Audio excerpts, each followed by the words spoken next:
The pilots do it. They are tested. So now we create that kind of atmosphere where we know there will be no drunk driver who is going to go on the road because they will be punished. Okay, so that's the circles, but you've also talked about matatus going through without any checks. I saw on Twitter the other day someone talking about being in a overloaded matatu that was speeding and going through road traffic checkpoints. What do you do in that instance? Now, that is government. And this is where, as government, we have to acknowledge that there is a problem. And there is need for fundamental, very fundamental changes within government. And I think here it's good to say that the enforcement is not up to it. That is a fact, and I can't run away from it as a minister. Now, we have spoken to the Commissioner General. We want to bring legislation that even allows that the traffic police, not the enforcement bit, comes to the NTSA. I don't know whether that will be accepted. We are not trying to say that we are the best, but then the police can be left with prosecution, issues of prosecution when there are accidents, investigating accidents and so forth. But the actual enforcement can be left to other people. The motor vehicle inspection, which we've already taken. So that is something that we got to work on. This is where I say the issues of corruption, and I think nothing could demonstrate that more than what we saw on Thika Road. Matatus that can travel, they kill people at I forget this station where we had an accident. Githurai. They don't have TLB licenses, and people turn a blind eye. So there is no running away from that. That is why we say there is corruption. And let's talk about inspection of motor vehicles. Yes. You are withdrawing inspection from government to private mechanics or yes, garages. Garages. Yeah. There's no guarantee that there will be no corruption there. Now, the purpose is to improve efficiency. Now, let's, for example, take, like, when you want your vehicle insurance, you take it to who? To AA. And it is generally accepted that if you take your vehicle to AA, you get a good valuation. And we've never had people complain that AA garages that are licensed by AA give fraudulent valuations. But they are different. They are different. So insurance are different groups that inspect vehicles for insurance. But you imagine you are an individual, but when you take your vehicle and it is valued at let's say $1 million bob, you don't complain. You are quite happy, and you go and insure that vehicle for that value. Now, the people in government are human beings. The people in the private sector are human beings. What values do they hold? What we are trying to say, outsourcing this is the way it's done in Britain. In Britain, you don't go to a police organization for your vehicle to be tested. You take it to a garage that is licensed to have what we call the MOT. They give you an inspection. So they are doing it for government at a license. It is the same thing. It's, the government has hospitals, but you can still get treatment from private hospitals. It's like going to Nairobi Hospital. You can't say that because health is a government issue, you will not be treated at Nairobi Hospital. Sometimes you get better service at Nairobi Hospital than at... Isn't it possible for them also to issue those stickers for free? Because what happens now, if I have got a pickup and I want a sticker for the 1 year, you just pay some agent and then you get it. The sticker will come to my house. You get, in fact... So how do you, what guarantee is there that those private companies will not be selling those things? Now that is now administrative, and that is where now we are talking about IT. How does IT help you to overcome some of these problems? When was the vehicle inspected? What number was it given? And then there will be audit.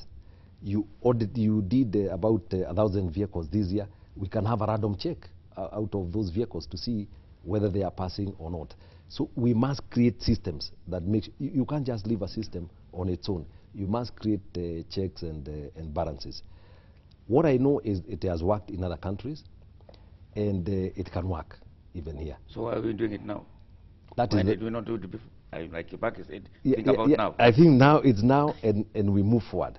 And I think in this, some in of this these country, things we're saying now, they've been happening in America and Europe for years. yes. So the time is now. So But it goes back to the question, even though you say you weren't in charge of transport, I mean, surely, hearing you speak, this must have been a burden on you for a while. Why couldn't you effect these changes as a PS? you know, everything has its own time. That is the only thing, that's the only answer I can give. that we are determined, we have political support, and I think we have the public support on this matter. We are going to move forward. I can only give a promise at this time and be audited 2 or 3 years from now. Okay. But still with corruption and the fallibility of human beings, who will be doing the testing? Because if we know that people are buying licenses, people are not actually going through the driving instruction, there must be rogue instructors out there. So who is qualified to ensure that you, me, Mutegi, can actually drive? Now, some of the things that we are going to do are very drastic. Number one, you come to Kenya Airways with a license from US, and you say that you've been flying for 3,000 hours. They put you in a simulator, and you are tested by a simulator. Those are some of the things that we are going to do. That we are going to do to get simulators, you be tested by a computer, and you fail on the basis of a computer test. Then, after that, then you can go maybe for a physical test. But if you fail the computer test, you are out. So it's keep technology. The use of technology is going to help us immensely in improving our road safety. Okay. To what extent? Because say, for instance, we know for those of us who've lived outside that Kenyan driving licenses are not recognized because of the poor record of safety and the well-known corruption. And so you have to be retested when you go, say, to the UK or to the US. Incidentally, when you have a driving license from the US or the UK, you can drive almost anywhere in the world. You might just need an AA conversion document. How do you bring, you've talked about these measures, but how do you bring Kenya to par with, say, the US and the UK? Technology. It's technology and the mindset, the change of mind that even without valid license, really when you get behind the wheel, if you have had 2 drinks, you would not drive, because they have to go together. There is mindset and technology. The testing, first of all, the testing is like our degrees. Are they acceptable? Which universities are the degrees acceptable? But we'll bring our driving tests and skills to the same level. It doesn't take anything, basically. But then there are also rogue schools, road instruction. Aha, that is the other area where we are going, renewing. In fact, what will happen is, if you want to drive a truck, you know now, if you drive a truck, you get stamps for everything. And just the other day, somebody came and told us that a young lady, that she got stamps for everything. And the father was shocked. This is for what?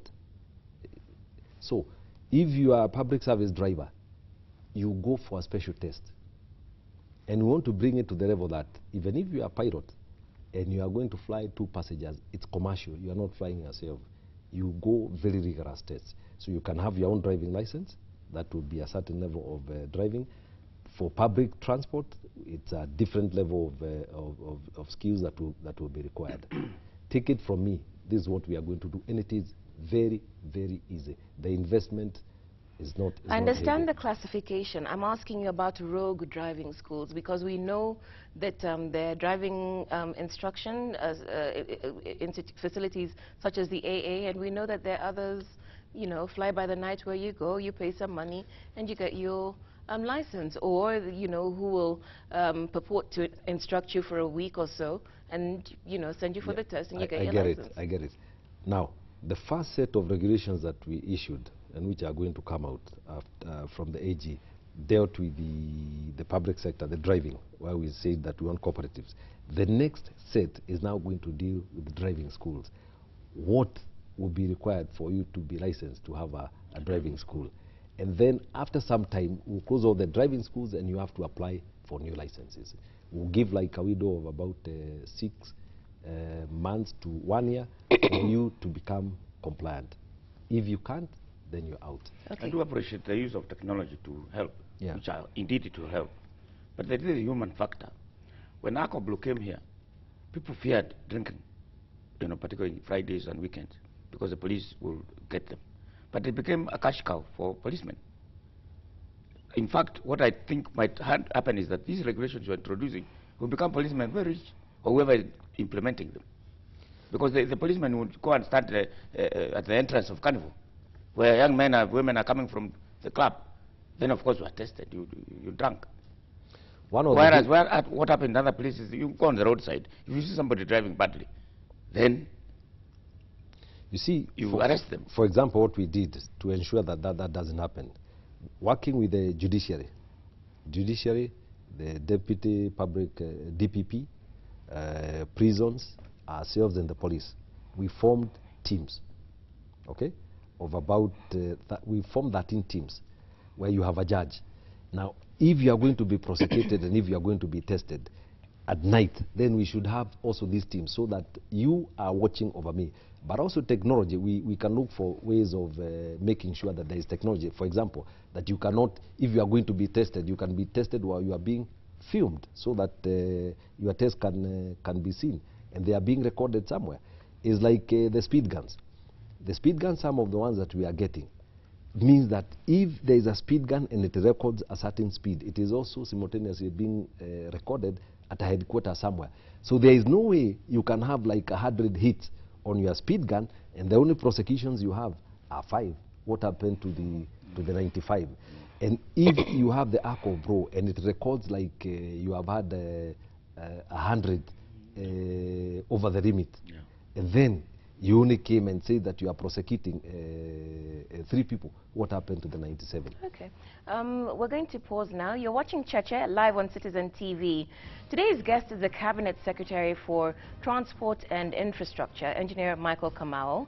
If you've got any questions or opinions for him, our SMS number is 22422 and the Twitter handle is Cheche_TV. When we come back, we talk about the opening of the new terminal at the Jomo Kenyatta International Airport.